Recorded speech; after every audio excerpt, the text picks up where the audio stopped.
Akhirnya, apakah Anda siap melewatkan kesempatan menjadi pemain terbesar dalam menyandang raket secara statistik?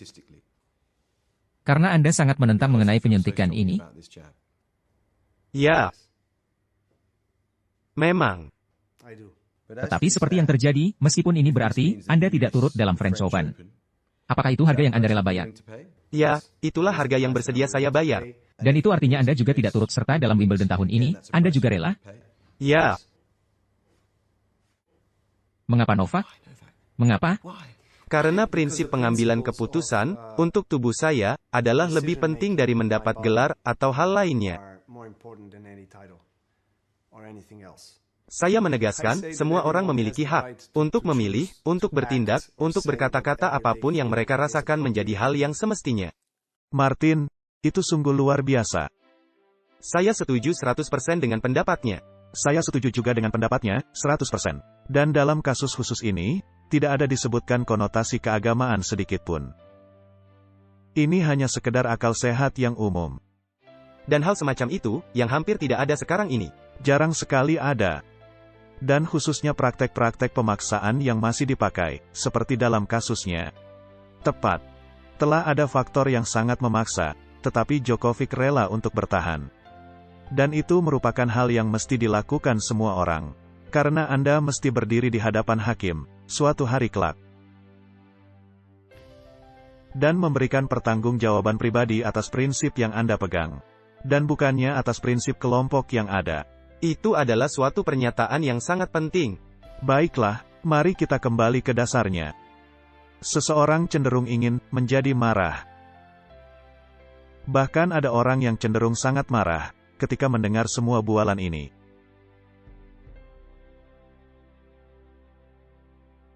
Tetapi semestinya kepala Anda tetap dingin. Karena perang ini bukan perang kita.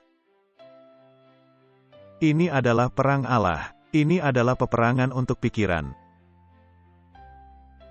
Apakah nama organisasi yang melibatkan kita? Clash of Minds, pertentangan pikiran. Ini adalah pertentangan pikiran. Ini sangat penting, agar kita memahaminya. Landasan bagi pemerintahan Allah. Konstitusi Allah adalah kitab undang-undangnya. Ini disebut sebagai 10 perintah Allah, atau Dekalog. Ada dua sisi di dalamnya, dan sudah kita bahas berulang kali. Yang satu kasih kepada Allah, dan yang satunya lagi, kasih kepada sesama. Segala macam bentuk pemaksaan. Tidaklah mengasihi sesamamu manusia. Jadi, jelas Anda tidak mengasihi Allah Anda.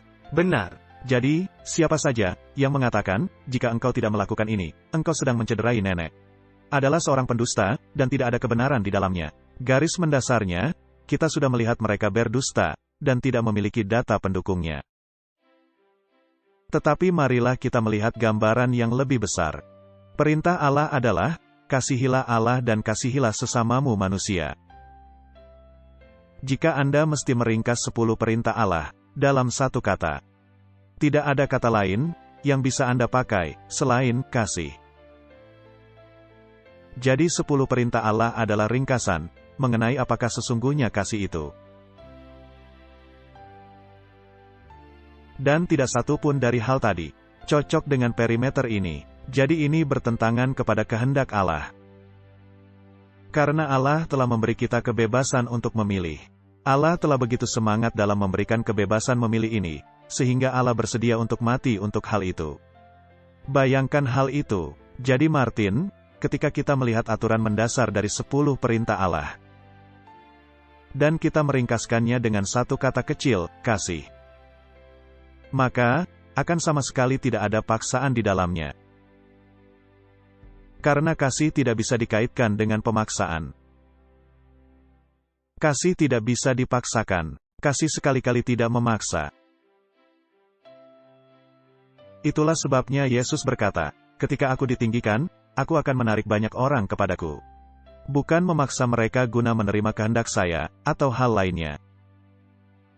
Nah, iblis memiliki falsafah yang sama sekali berlawanan. Dan iblis memiliki agen di bumi ini, dan itu adalah binatang. Dan siapa saja yang menghendaki ingin seperti binatang, adalah menjadi patung kepada binatang. Dan sama seperti binatang, dan mereka memiliki naga, sebagai bapa mereka.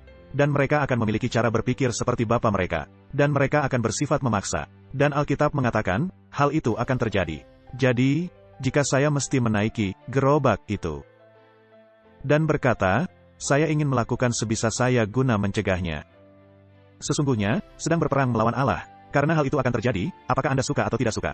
Ini sudah kita katakan berkali-kali. Jika Anda memposisikan diri Anda di antara Allah dan setan, maka Anda akan hancur.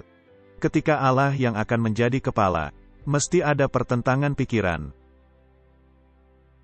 Dan keputusan yang Anda ambil, merupakan keputusan pribadi. Dan keluar dari pertentangan ini, Anda mesti mengambil sikap.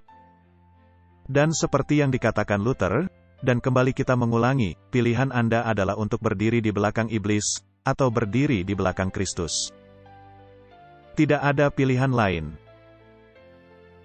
Dan Anda sendiri yang memilih. Tidak ada orang yang bisa membantu. Bukan saya, atau siapapun itu. Tidak ada tampuk kekuasaan yang bisa memberitahu saya, apa pilihan itu. Ini hanyalah antara saya dan Allah. Jadi, mari kita melihat, hal yang dicanangkan oleh Organisasi Kesehatan Dunia. Dan hal itu memberitahu kita, apakah kita sedang bergerak ke arah nubuatan, atau tidak.